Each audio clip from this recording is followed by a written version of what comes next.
بسم اللہ الرحمن الرحیم۔ شروع اللہ کا نام لے کر جو بڑا مہربان۔ الحمد للہ المنعم المحسن الدیان،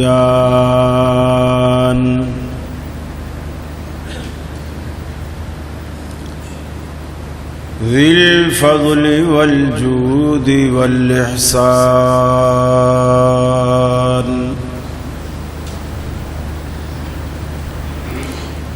ذی الکرم والمغفرة والامتنان،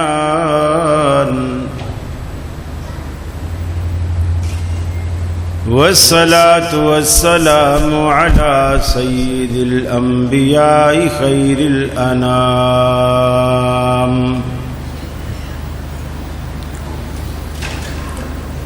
وعلى آلہ واصحابہ وازواجہ العظام،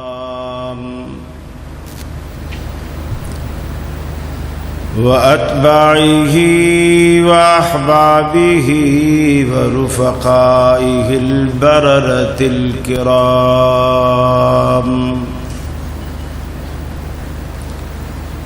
أما بعد، فأعوذ بالله من الشيطان الرجيم، بسم اللہ الرحمن الرحیم۔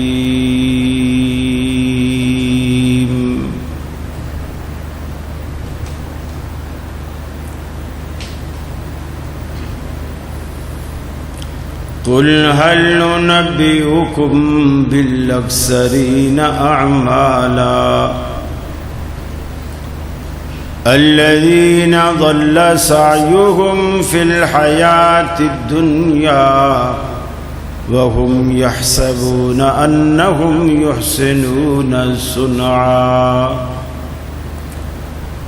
أولئك الذين كفروا بآيات ربهم ولقائه فحبطت أعمالهم فلا نقيم لهم يوم القيامة وزنا۔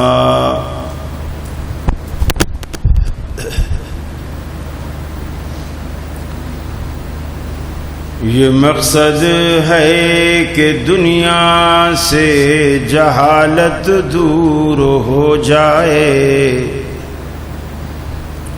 کلام اللہ سے مومن کا دل پر نور ہو جائے۔ یا الہی جب تک کہ میرے جسم میں جان رہے، تجھ پہ صدقے تیرے محبوب پہ قربان رہے، میں رہوں یا نہ رہوں پر دل کی ہے یہ دعا، دین احمد اور عزت قرآن رہے۔ الہی ہم میں پھر وہ صدیق سا ایمان پیدا کر،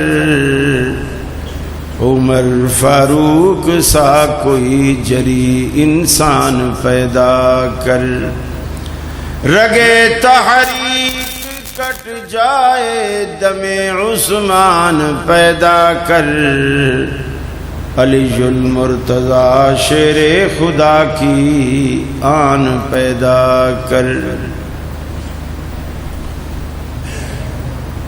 عزیز ساتھیو، دوستوں اور بزرگوں،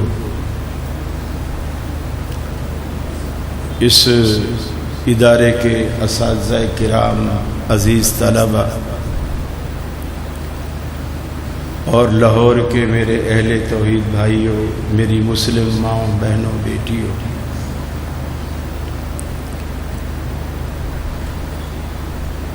سب سے پہلے تو میں شکر گزار ہوں آپ کی محبت کا۔ میں جب بھی حاضر ہوتا ہوں آپ مجھے عزت دیتے ہیں،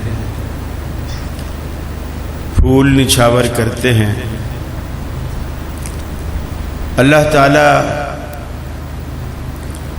آپ کی زندگیوں میں پھولوں کی طرح بہاریں لائے، اور روز آخرت بھی اللہ رب العالمین اپنے فرشتوں کے ذریعے جنتوں میں آپ پر پھول نچھاور کرے، اور جن بچوں نے پھول پھینکے ہیں اللہ تعالیٰ ان کی زندگیاں پھولوں جیسی بنا دے۔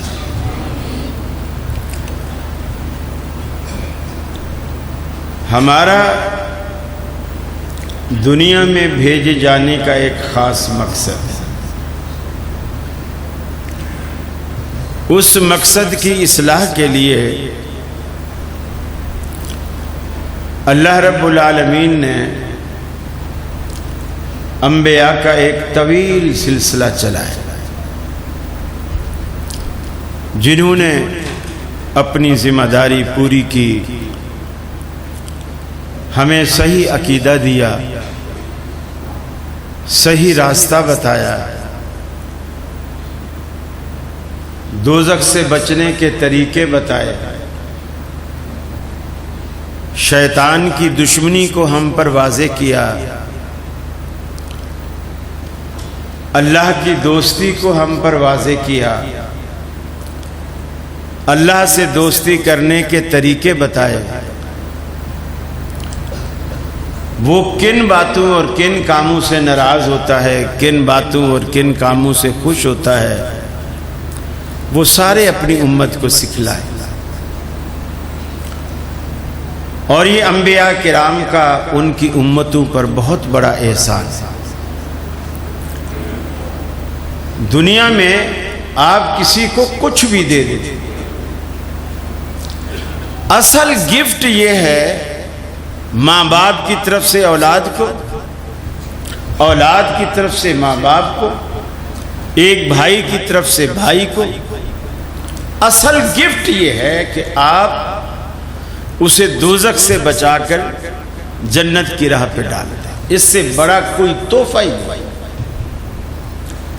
فمن زحزح عن النار وادخل الجنت فقد فاز۔ اللہ کا قرآن کہتا ہے کہ جو دوزخ سے بچایا گیا اور جنت میں داخل کیا گیا وہی تو اصل کامیاب ہے۔ کامیابی اصل یہی ہے کہ ہم دوزخ سے بچائے جائیں اور جنت میں داخلہ آسان ہو جائے۔ اور تمام انبیاء اپنا یہ فرض نبھا کر گئے، حتیٰ کہ رسول اکرم صلی اللہ علیہ وسلم نے اپنے آخری خطبے میں حجت الوداع کے موقع پر صحابہ سے پوچھا کہ کیا جو اللہ نے دین مجھے دیا تھا حل بلغت، کیا میں نے وہ تم تک پہنچا دیا؟ 3 دفعہ پوچھا، اور تینوں دفعہ صحابہ نے کہا اللہ کے رسول آپ نے پہنچا دیا۔ اب صحابہ کو کیا پتا کہ اللہ نے آپ کو کیا دیا تھا، لیکن انہوں نے گواہی دی کہ آپ نے پہنچا دیا، نبی پر اعتماد کی وجہ سے۔ پھر رسول اللہ صلی اللہ علیہ وسلم نے آسمان کی طرف نظر اٹھائی، اوپر دیکھا، انگلی اٹھائی، پھر 3 دفعہ کہا اللہم اشہد اللہم اشہد اللہم اشہد، اللہ تو بھی گواہ بن جا، تو بھی گواہ بن جا، تو بھی گواہ بن جا کہ میں نے تیرا پیغام تیرے بندھو تک پہنچا دیا۔ آپ نے کوئی کمی نہیں چھوڑی، کمی ہم میں ہے، کمی ہم میں ہے۔ ہم نے ابھی تک اگر اپنی جھولیاں خالی رکھی ہوئی ہیں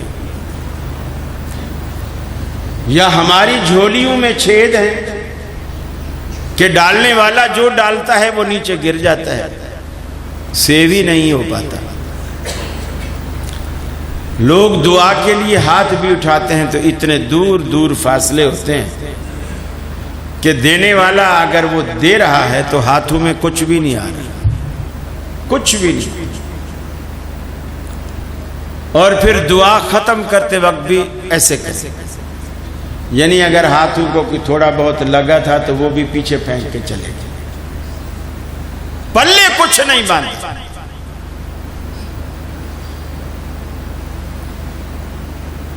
اب رسول اکرم صلی اللہ علیہ وسلم نے جو کامیاب زندگی کا طریقہ بتایا ہے، اس میں سب سے پہلی بات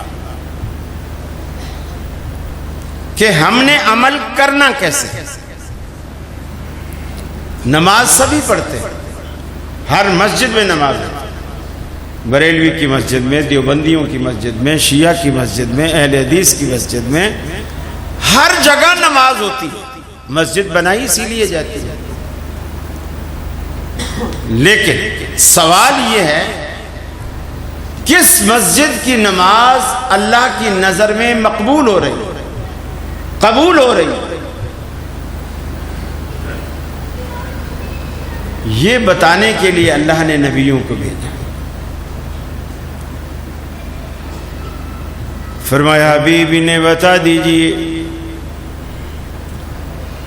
قُلْ هَلْ نُنَبِّئُكُمْ بِالْأَخْسَرِينَ أَعْمَالًا،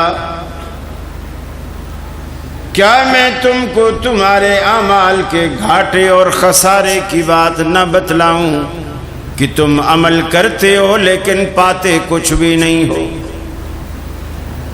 ساری ساری رات جاگ کر تم عبادتیں کرتے ہو لیکن تمہیں حاصل کچھ نہیں ہوتا، ہزار ہزار دانوں کی تسبیح پہ ذکر کرتے ہو لیکن حاصل کچھ نہیں ہوتا، سو سو دیگ پکا کر غریبوں میں تم تقسیم کر دیتے ہو لیکن حاصل کچھ نہیں ہوتا، نمازیں پڑھ پڑھ کے سجدے کر کر کے تمہارے ماتھوں پر محراب پڑ جاتے ہیں مگر حاصل کچھ نہیں ہوتا، روزے رکھ رکھ کر رمضان کے علاوہ بھی نفلی روزے رکھ کر تمہارے جسم کی چربیاں پگھل جاتی ہیں، جسم سوکھ جاتے ہیں لیکن حاصل کچھ نہیں ہوتا، ایک حج نہیں، دو نہیں، تین نہیں، سات سات حج کر کے نادرا کے دفتر میں شناختی کارڈ پر الحاج کا لقب بھی لکھوا لیا جاتا ہے لیکن حاصل کچھ نہیں ہوتا۔ بالاکثرین اعمالا، کیا میں تم کو تمہارے اعمال کے گھاٹے کی بات نہ بتلاؤں، تمہارے عمل برباد کیسے ہوتے ہیں، یہ نہیں کہ تم عمل نہیں کرتے، عمل تو تم بہت کرتے ہو لیکن عمل تمہارے کام نہیں آتے، الذین ضل سعیہم فی الحیاۃ الدنیا وَهُمْ يَحْسَبُونَ أَنَّهُمْ يُحْسِنُونَ صُنْعًا، ان لوگوں کے عمل دنیا میں رب العالمین برباد کر دیتا ہے، دنیا میں برباد کر دیتا ہے۔ ابھی نماز پڑھ کر سلام پھیر کر مسجد سے باہر نکلتا ہے، اپنی جگہ جہاں اس نے نماز پڑھی وہاں سے اٹھتا ہے، اس کی نماز اس کے منہ پہ دے ماری جاتی ہے کہ یہ اپنی نماز بھی ساتھ لے جا، ہمیں تیری اس نماز کی ضرورت نہیں۔ ساری عبادتیں دنیا میں رب العالمین ان کی غارت کر دیتا ہے۔ الذین ضل سعیہم فی الحیاۃ الدنیا وہم یحسبون انہم یحسنون صنعا، لیکن وہ اپنے طور پر یہ گمان کرتے رہتے ہیں ہم تو میاں بہت اچھا کام کر رہے ہیں، بہت اچھا کام کر رہے ہیں۔ اولئک الذین کفروا بآیات ربہم ولقائہ، یہی لوگ ناشکرے اور یہی کافر ہیں جنہوں نے اپنے رب کی آیات کا انکار کیا، اللہ کی ملاقات کا انکار کیا، مرنے کے بعد جی اٹھنے کی زندگی پر انکار کیا، حساب و کتاب کا انکار کیا۔ یہ ایسے بدبخت ہیں فلا نقیم لهم یوم القیامت وزنا، ہم قیامت کے دن ان کے اعمالوں کو بھی نہیں تولیں گے، بغیر حساب و کتاب کے اٹھا کر جہنم میں ڈال دیں گے۔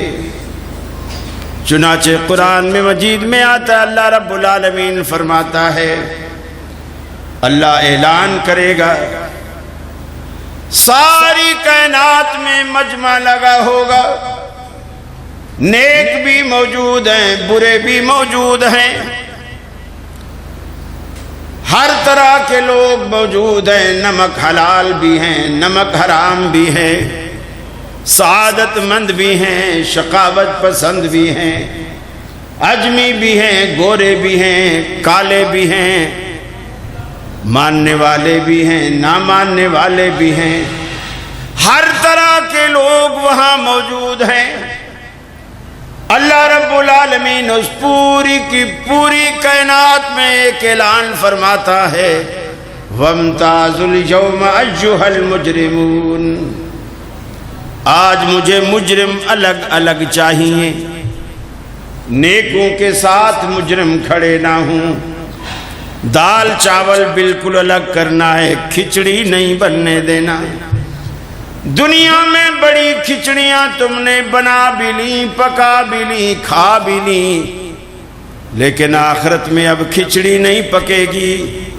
وَامْتَازُوا الْيَوْمَ أَيُّهَا الْمُجْرِمُونَ، دنیا میں تو ہم دیکھتے ہیں نمازی بھی ایک گھر میں، بے نماز بھی ایک گھر میں، روزے رکھنے والا بھی ایک گھر میں، اور رمضان کے مہینے میں سارا دن جانوروں کی طرح چرنے والا بھی ایک ہی گھر میں، داڑھی رکھنے والا بھی ایک گھر میں، داڑھی منڈا بھی ایک گھر میں، اللہ کو یاد کرنے والا بھی ایک گھر میں، اللہ سے نہ ڈرنے والا بھی ایک گھر میں۔ ہم کوئی امتیاز نہیں کرتے، لیکن اللہ کہتا ہے قیامت کے دن میں یہ ملاپ توڑ دوں گا۔ وَامْتَازُوا الْيَوْمَ أَيُّهَا الْمُجْرِمُونَ، میں مجرموں کو علیحدہ کر دوں گا، اعلان ہوگا، اے مجرموں الگ ہو جاؤ، مجرم الگ ہو جائیں گے۔ ساری دنیا کو نظر آئے گا کہ یہ مجرموں کا ٹولہ ہے۔ دنیا میں عزتیں بچی رہیں، دنیا میں پگڑیاں بچی رہیں، ٹوپیاں بچی رہیں، ہم چھپے رہے، ہماری زندگیاں چھپی رہیں، ہمارے اعمال چھپے رہے، ہمارے گناہ چھپے رہے، پردہ پڑا رہا، لیکن جب اللہ رب العالمین نے نمایاں کر کے بالکل الگ کر کے کھڑا کر دیا، اب تو کچھ بھی چھپا ہوا نہیں ہے، پگڑیاں اچھل گئی ہیں، ٹوپیاں اچھل گئی ہیں، عزتیں ناموس سب کچھ ختم ہو گیا ہے۔ ساری دنیا دیکھے گی، سب کی نظروں کے سامنے آئے گا کہ یہ پورے کا پورا مجمع، ارے اس میں تو فلاں بھی کھڑا ہے، ارے اس میں تو فلاں بھی کھڑا ہے۔ اور جب اللہ مجرموں کو الگ کر دے گا، اللہ فرشتوں سے کہے گا، فرشتوں کی ٹیم ہر وقت اللہ کے حکم کے لیے مستعد رہنے والی، فرما برداری سے کام کرنے والی، فرشتوں کی ٹیم کو حکم ہوگا، خذوہ فغلوہ، ارے ان کو پکڑو، ارے ان کو گھسیٹو۔ بلکہ ایک جگہ رب العالمین نے فرمایا، ثم فی سلسلۃ ثم فی سلسلۃ، پھر زنجیروں کا ایک ایسا سلسلہ ہوگا، 70 گز کی لمبی زنجیریں، جس میں ان کو جکڑا جائے گا، اور جکڑنے کے بعد اللہ فرشتوں سے کہے گا انہیں گھسیٹو، ثم خذوہ فغلوہ ثم الجحیم صلوہ، انہیں پکڑو، گھسیٹو اور دوزخ کے اندر جا کر کے ڈال دو۔ اللہ رب العالمین کے فرشتے فوراً تعمیل کریں گے۔ آج دنیا میں اللہ نے موقع دیا، ہمیں زندگی عطا کی، عقل جیسی نعمت اللہ نے عطا کی، شعور جیسی نعمت اللہ نے عطا کی، آنکھ جیسی نعمت اللہ نے عطا کی، ارے جن کے پاس یہ نعمتیں نہیں ہیں ان کو دیکھ کر اللہ کا شکر ادا کیا کیجیے۔ ہمیں پروردگار عالم نے آنکھ جیسی نعمت دینے کے بعد دنیا میں کتنے اندھے اور نابینا بھی پیدا کر دیے تاکہ ان کو دیکھ کر ہمیں آنکھ کی نعمت کی قدر معلوم ہو۔ ہمیں کان کی سنوائی دینے کے بعد اللہ نے کتنے دنیا میں بہرے پیدا کر دیے تاکہ ہم کو کان جیسی نعمت کی قدر معلوم ہو۔ ہم کو زبان کی گویائی عطا کرنے کے بعد، زبان کی فصاحت و بلاغت عطا کرنے کے بعد دنیا میں گونگے بھی پیدا کر دیے تاکہ آپ کو انہیں دیکھ کر اس زبان جیسی نعمت کی قدر معلوم ہو۔ آپ کو عقل و خرد کی نعمت عطا کرنے کے بعد اللہ نے دنیا میں فاتر العقل، مجنوں، دیوانے، پاگل بھی پیدا کر دیے تاکہ آپ کو عقل جیسی نعمت کی قدر معلوم ہو۔ اللہ نے آپ کو ہاتھ اور پاؤں کی سلامتی عطا کرنے کے بعد دنیا میں لنگڑے لولے بھی پیدا کر دیے تاکہ انہیں دیکھ کر آپ کو ہاتھ اور پاؤں کی سلامتی جیسی نعمت کی قدر معلوم ہو۔ آپ کو صحت و تندرستی عطا کرنے کے بعد دنیا میں ہسپتالوں میں پڑے بستر مرگ پر ایڑیاں رگڑ رگڑ کر زندگی گزارنے والے بھی پیدا کر دیے تاکہ آپ کو صحت جیسی نعمت کی قدر معلوم ہو۔ آپ کو شباب عطا کرنے کے بعد، جوانی عطا کرنے کے بعد، آپ کی کمر سیدھی کرنے کے بعد اللہ رب العالمین نے کچھ کمر جھکے بوڑھے بھی پیدا کر دیے تاکہ آپ کو جوانی کی قدر معلوم ہو۔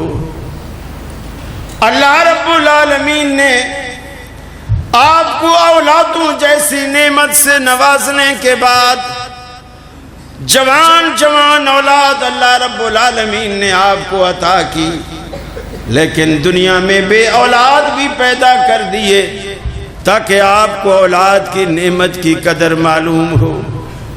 آپ کے گھر میں ولادتیں ہوتی ہیں، خوشیاں ہوتی ہیں، بچے دنیا میں آتے ہیں، خوشی کے شازیانے بجتے ہیں، مٹھائیاں بڑھتی ہیں، لڈو اور گلاب جامن تقسیم کیے جاتے ہیں، لیکن آپ کے پڑوس میں رب العالمین دوسرے گھر میں جنازے اٹھا کر بھی رب العالمین دکھاتا ہے میں دینے پر بھی قادر ہوں تو لینے پر بھی قادر ہوں، تاکہ آپ کو ان نعمتوں کی قدر معلوم ہو۔ لیکن ہم اتنے ناقدرے ہیں، اتنے ناشکرے ہیں، اللہ کی یہ ساری نعمتیں حاصل کرتے ہیں لیکن شکر گزاری کا راستہ اختیار نہیں کرتے، شکر گزاری کا راستہ اختیار نہیں کرتے۔ شکر گزاری کا ایک ہی راستہ ہے، ایک ہی راستہ شکر گزاری کا کہ اللہ تعبدوا الا اللہ، اللہ رب العالمین کے سوا تمہاری جبین نیاز کہیں جھکنے نہ پائے، اللہ رب العالمین کے سوا کہیں تم اپنی اس جبین نیاز کو نہ جھکاؤ، اپنا دامن اللہ کے سوا کہیں نہ پھیلاؤ، دست سوال اللہ کے آگے اٹھاؤ اور خود کو اللہ کے سوا کسی کا محتاج نہ بناؤ۔ حتیٰ کہ اللہ کے حبیب نے فرمایا اگر تمہارے جوتے کا تسمہ بھی ٹوٹ جاتا ہے تو وہ بھی رب العالمین سے مانگو، وہ بھی رب العالمین سے مانگو، ہر ضرورتیں وہی پوری کرنے والا، ہماری بھی ساری ضرورتیں وہی پوری کرے گا۔ آج ہم دنیا میں دیکھتے ہیں بڑے بڑے حاجی، بڑے بڑے نمازی، بڑے بڑے پرہیزگار، لیکن مرنے سے پہلے جہنم کا توق اپنے گلے میں ڈال کے جاتے ہیں۔ اولاد کو وصیت نامہ لکھ کے دے کے جاتے ہیں کہ یہ مکان میرے بڑے بیٹے کا، وہ اس سے چھوٹے کا، منجلے کا وہ سب سے چھوٹے کا۔ ارے بیٹیوں کے لیے کیا دیا؟ وہ جی ہم نے شادی کے وقت سب کچھ دے دیا تھا، بیٹیوں کا حصہ کھا دیا۔ ماں باپ کیونکہ بیٹی پرائے گھر جاتی ہے، بیٹا تو کسی کی بیٹی کو لے کر آتا ہے اور اپنی بیٹی گھر سے باہر چلی جاتی ہے، اگر اس کا بھی حصہ دیں گے تو ہماری جائیداد بھی باہر چلی جائے گی۔ بہت سارے لوگ جائیداد بچانے کے لیے بیٹیوں کی شادیاں نہیں کرتے، شادیاں ہی نہیں کرتے، اور وہ کر دیتے ہیں جو، تو پھر وہ وصیت نامے ایسے لکھ جاتے ہیں۔ میرے بھائیوں، جو تقسیم شریعت نے کر دی ہے نا، اس سے بڑا انصاف اور کوئی نہیں۔ سب سے بڑا انصاف یہی ہے جو اللہ نے تقسیم کر دی۔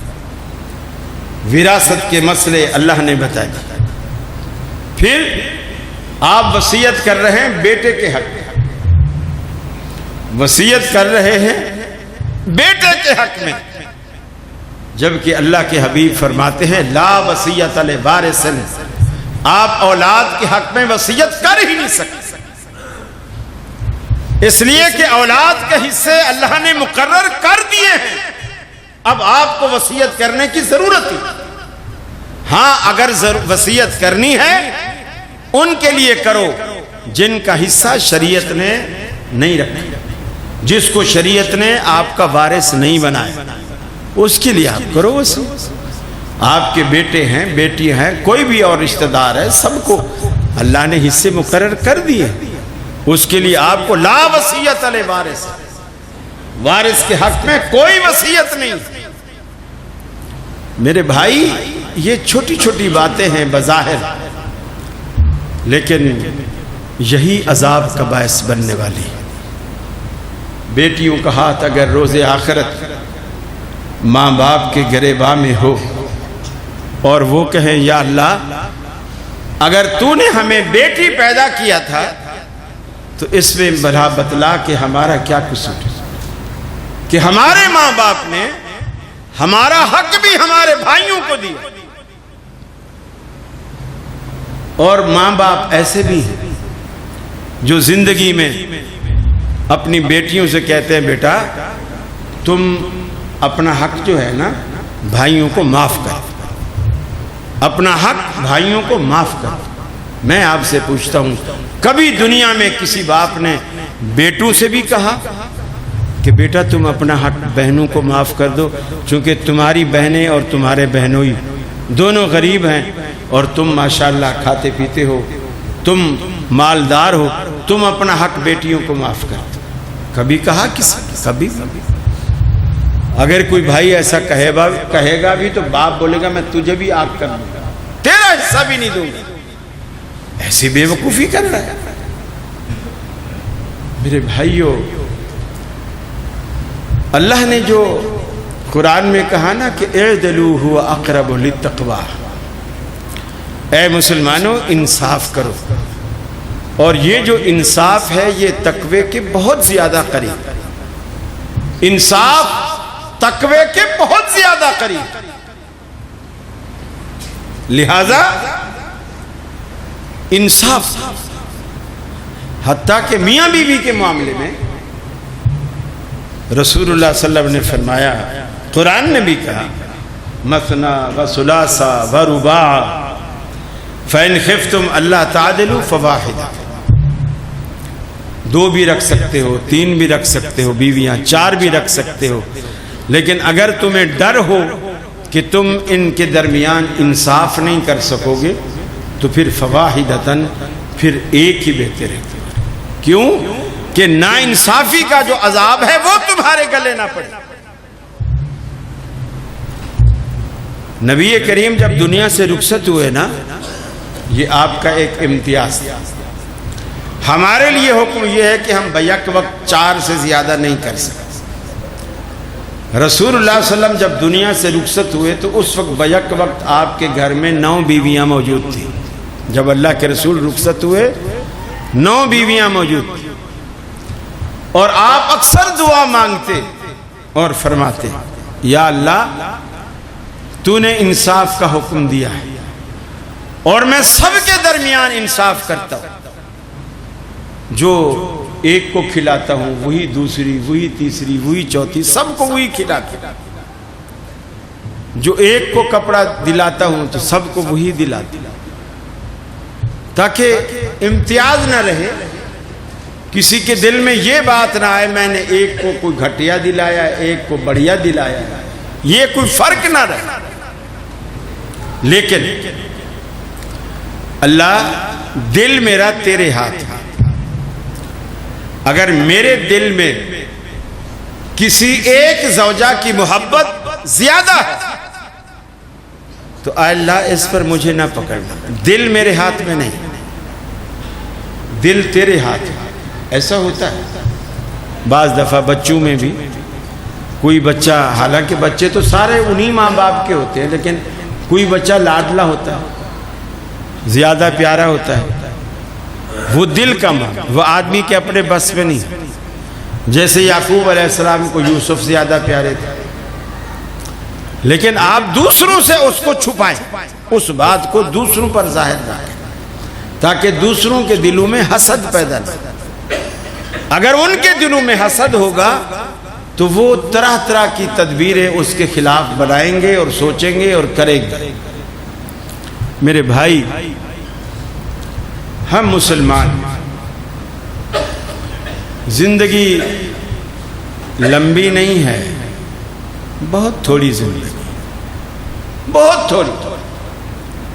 بہادر شاہ ظفر کا شعر ہے کہ عمر دراز مانگ کر لائے تھے 4 دن، 2 آرزو میں کٹ گئے 2 انتظار میں۔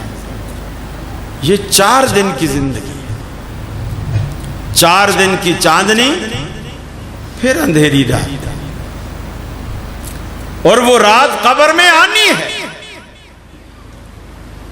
ہم آج اپنے گھر میں ذرا سا اندھیرا بھی برداشت نہیں کرتے، ایک بلب فیوز ہوا دوسرا لگا دیا، وہ فیوز ہوا تیسرا لگا دیا، بلکہ کچھ اسپیئر میں گھر میں رکھ لیتے ہیں لے کے، کہ کبھی ہم مرد حضرات گھروں میں نہیں بھی ہوتے، پیچھے اکیلے بچے ہوتے ہیں تو ان کو پریشانی، اگر ایسا ہو تو وہ رکھا ہوا بلب اٹھا کے لگا دیں۔ گھروں میں ہم روشنی کا اہتمام کرتے ہیں۔ ایمانداری سے بتائیے، کبھی ہم نے قبر کو بھی روشن کرنے کا سوچا ہے؟ اور قبر بلبوں سے روشن نہیں ہوتی، قبر نے جو روشن ہوتا ہے وہ بلبوں سے روشن نہیں ہوتی، وہ چراغوں سے روشن نہیں ہوتی، اس کو آپ کے جو اعمال ہیں وہ روشن ہوتے ہیں۔ کبھی آپ کے اعمال ایسے ہوتے ہیں اللہ آپ کی قبر کو جنت کا باغیچہ بنا دیتا ہے۔ اللہم اجعلنا منہم، اللہ ہمیں بھی انہی میں سے بنا دے۔ اور کچھ اعمال ایسے ہوتے ہیں کہ قبر جہنم کا ایک گڑھا ثابت ہے، جہنم کا ایک گڑھا ثابت ہے۔ میرے بھائی، حضرت سعد بن معاذ رضی اللہ تعالی عنہ بڑے جلیل القدر سے، بڑے لہیم شہیم، موٹے تازے،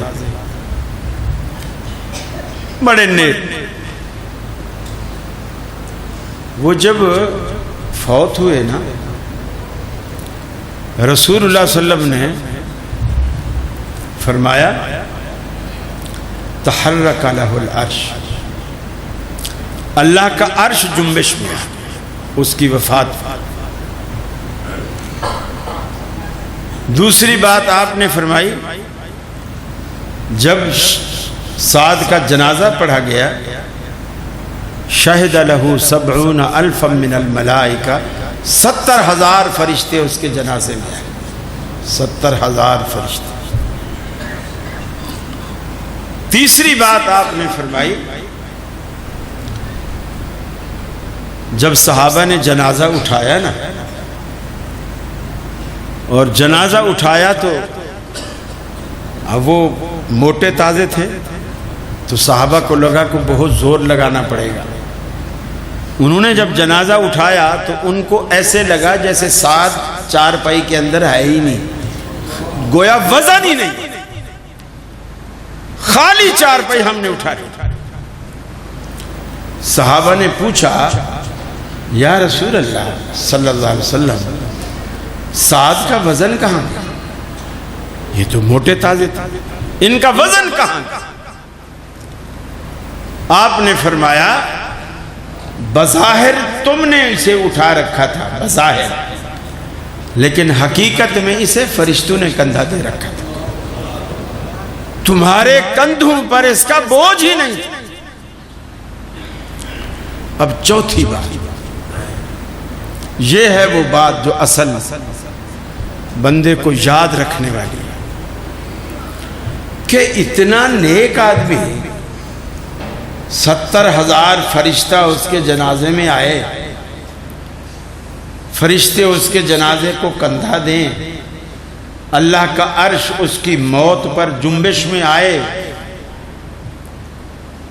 اور پھر وہ صحابی رسول، وہ تو بخشا ہے لا محالہ، لیکن آگے کیا ہوا؟ صحابہ کہتے ہیں رسول اللہ صلی اللہ علیہ وسلم نے جب سعد کو دفنا دیا، دفنانے کے بعد مٹی وغیرہ ڈال دی، تو اللہ کے رسول کی ایک سنت تھی، آپ میت کو دفنانے کے بعد قبر پر دعا کرتے، صحابہ سے بھی کہتے دعا کرو اور خود بھی دعا کرتے، اور فرماتے تھے کہ یہ مسئولیت کا وقت، کرامن یہ منکر نکیر آ جاتے ہیں قبر میں اور حساب کتاب شروع ہو جاتا ہے، تو اپنے مسلمان بھائی کے لیے ثابت قدمی کی دعا کرو۔ حضرت سعد کی جب قبر بن گئی تو لوٹنے سے پہلے آپ نے جو وہاں دعا کی، صحابہ کہتے ہیں کہ ہم حیران تھے کہ آپ نے اتنی لمبی دعا کبھی کسی کی قبر پر نہیں کی جتنا لمبی دعا سعد کی قبر پہ کی۔ ہم حیران اس لیے تھے کہ جو شخص اتنا نیک ہو، اتنا نیک ہو، اس کے لیے اتنی لمبی دعا رو رو کر کرنے کی کیا ضرورت ہے؟ اس کے لیے اتنی دعا کرنے کی کیا ضرورت ہے؟ صحابہ کہتے ہیں ہم نے پوچھا اللہ کے رسول صلی اللہ علیہ وسلم سے، اللہ کے حبیب جب آپ نے سعد کی اتنی بڑی فضیلت بتائی ہے، 70,000 فرشتہ معمولی بات نہیں کسی کے جنازے میں آئے، آپ فرماتے ہیں 40 مواحد اگر کسی کے جنازے میں کھڑے ہو کر اس میت کی بخشش کی دعا کریں بشرط کہ میت بھی مواحد ہو، تو اللہ تعالیٰ ان 40 لوگوں کی دعاؤں کو، سفارش کو قبول کر کے اس میت کو بخش دیتا ہے۔ اور وہ فرشتے 70,000 جو مواحد شرک نہیں کرتے ہیں، وہ آئے کھڑے ہیں جنازے۔ تو اللہ کے رسول اتنی طویل دعا آپ نے اس نیک بندے کے لیے کیوں کی؟ طویل دعا تو کسی گناہگار کے لیے ہونی چاہیے، اس نیک آدمی کے لیے اتنی لمبی دعا کرنے کی کیا ضرورت ہے؟ آپ نے فرمایا دیکھو اللہ کے رسول کو بہت ساری باتیں دکھائی جاتی تھی، بتائی جاتی تھی، وحی کی جاتی، القاء کی جاتی۔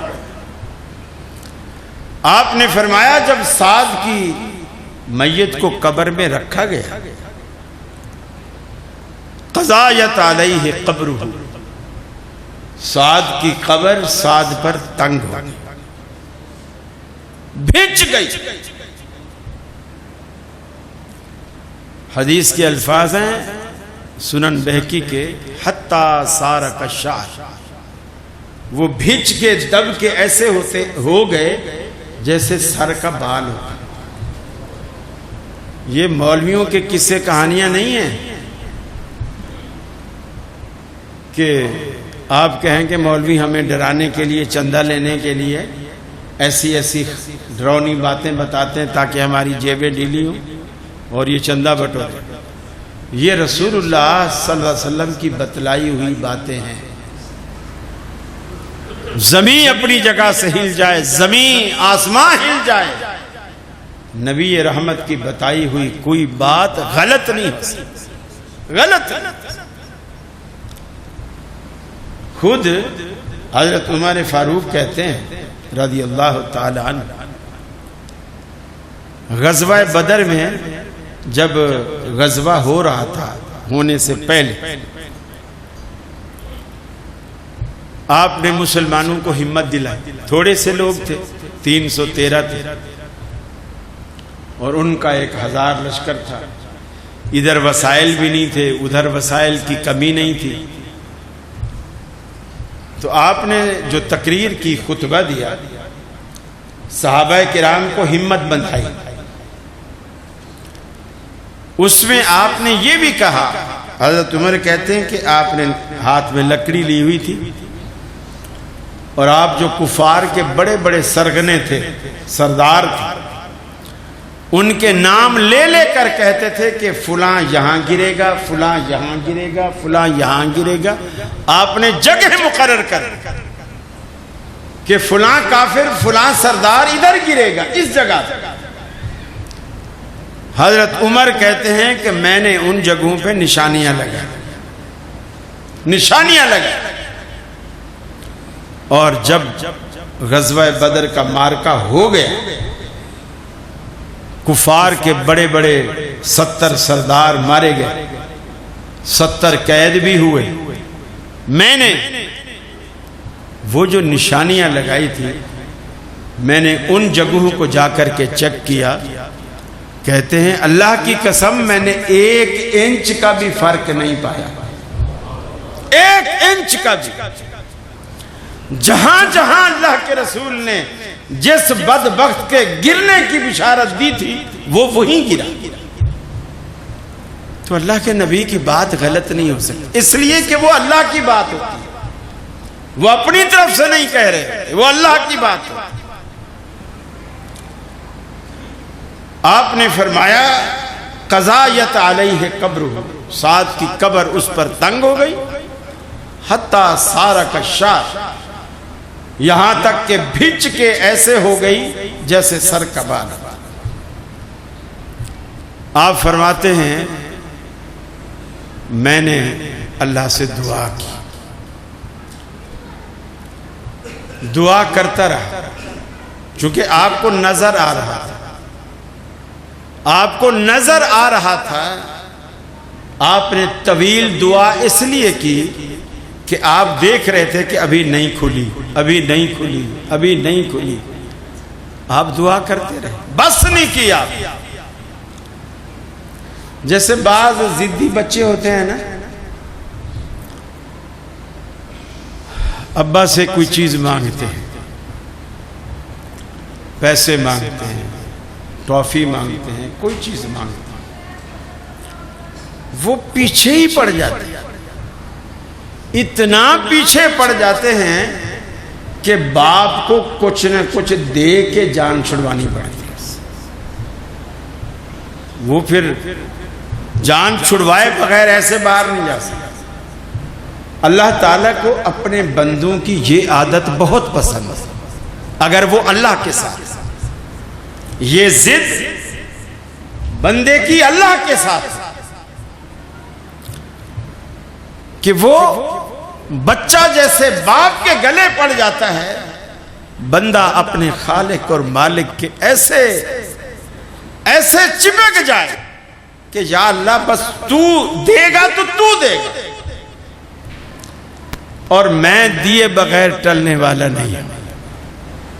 اور اگر تو ٹالنا چاہتا ہے تو پھر یا اللہ مجھے اپنے در کے سوا کوئی در تو بتا کہ میں جاؤں تو کہاں جاؤں. آپ کبھی اللہ سے اس طرح ضد کر کے مانگ کے تو دیکھیں نا, مانگ کے دیکھیں, پھر دیکھیں اللہ آپ کو کیسے نوازتا. آپ فرماتے ہیں میں اللہ سے دعا کرتا رہا, حتی فرج عنہ، یہاں تک کہ میں نے دیکھا کہ قبر کو اللہ نے کھول دیا، سعد کی قبر کو کھول دی۔ پھر میں نے دعا کی، بس کی۔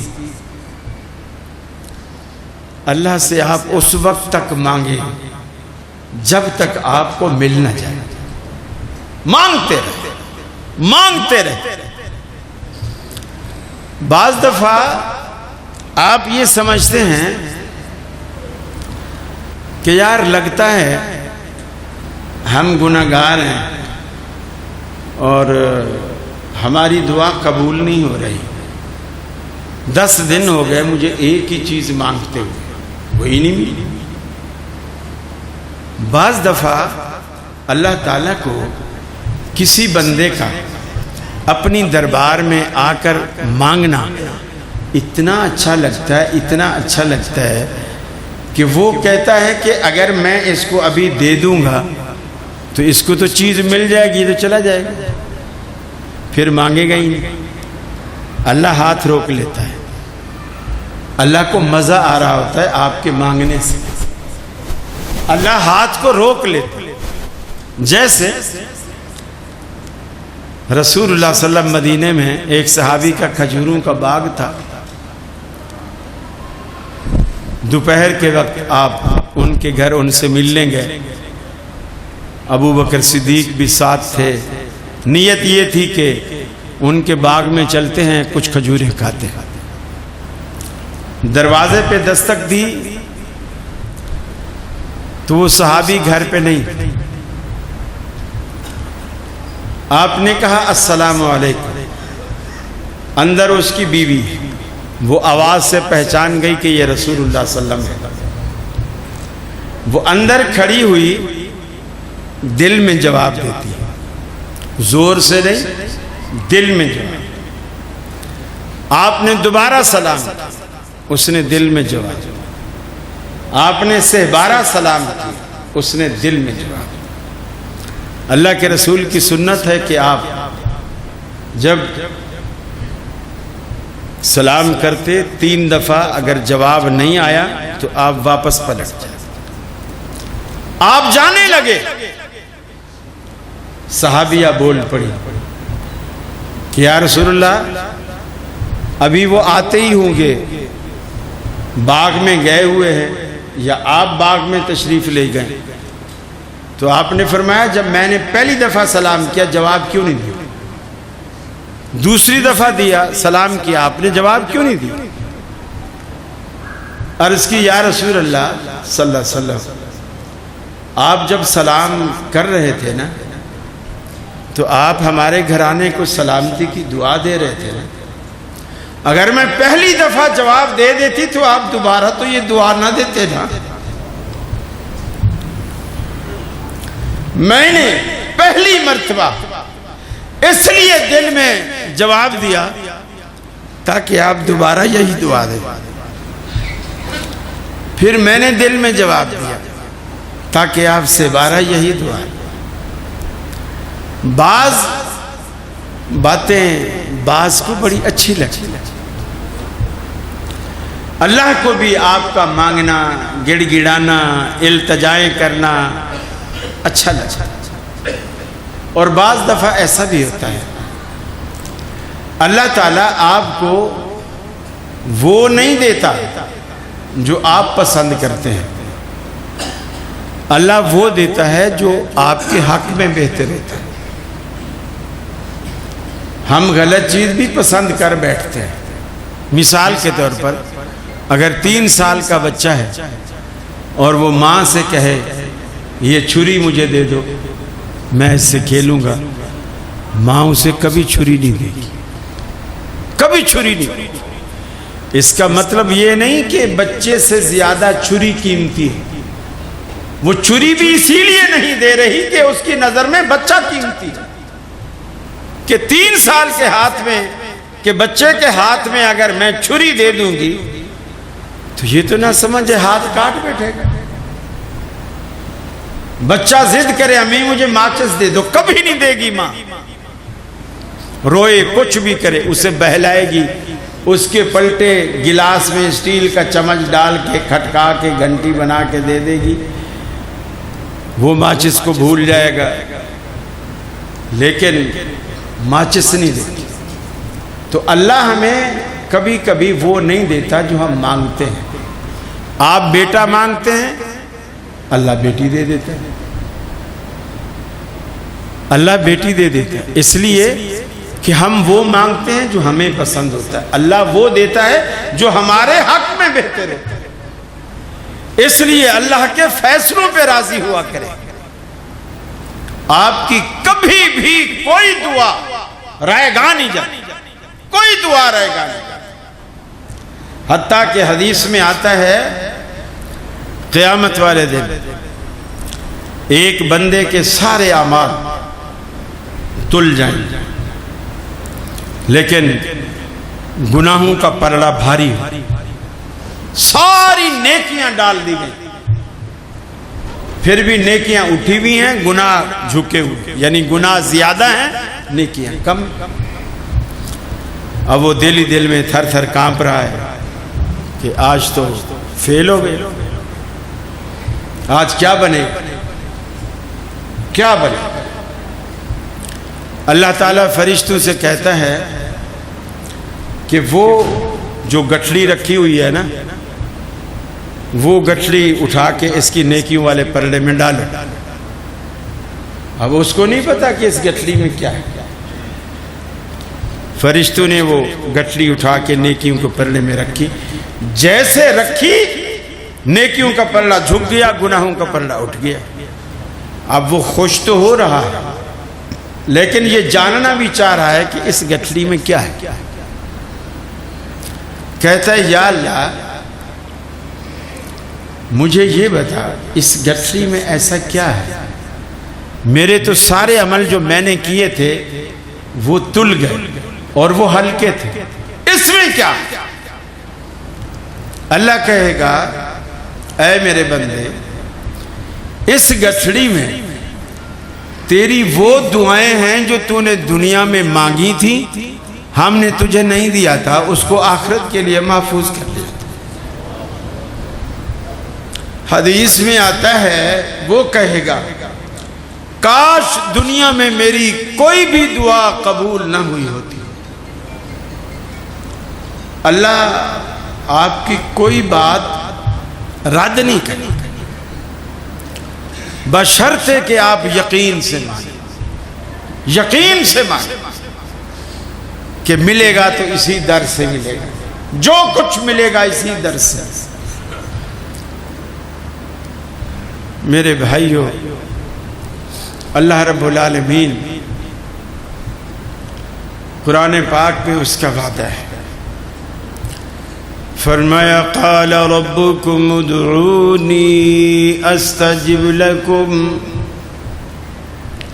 تمہارا رب، تمہارا داتا، تمہارا پالنہار تمہیں کہتا ہے ادعونی استجب لکم، مجھے پکارا کرو میں تمہاری دعاؤں کو قبول کرتا ہوں۔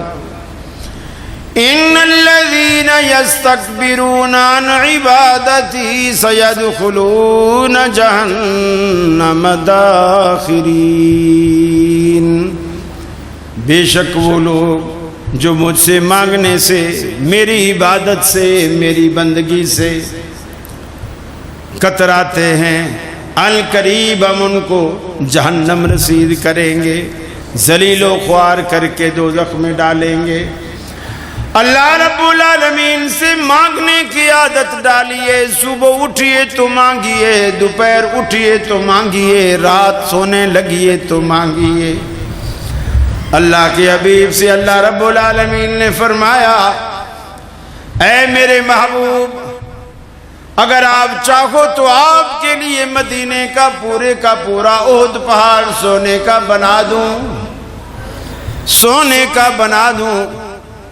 آپ نے فرمایا الہ العالمین مجھے اتنا دے، صبح کھاؤں تو دوپہر کو پھر تجھ سے مانگنا پڑے، دوپہر کو کھاؤں تو شام کو پھر تجھ سے مانگنا پڑے، تاکہ تجھ سے مانگنے کی عادت زندگی بھر کبھی ختم ہی نہ ہو۔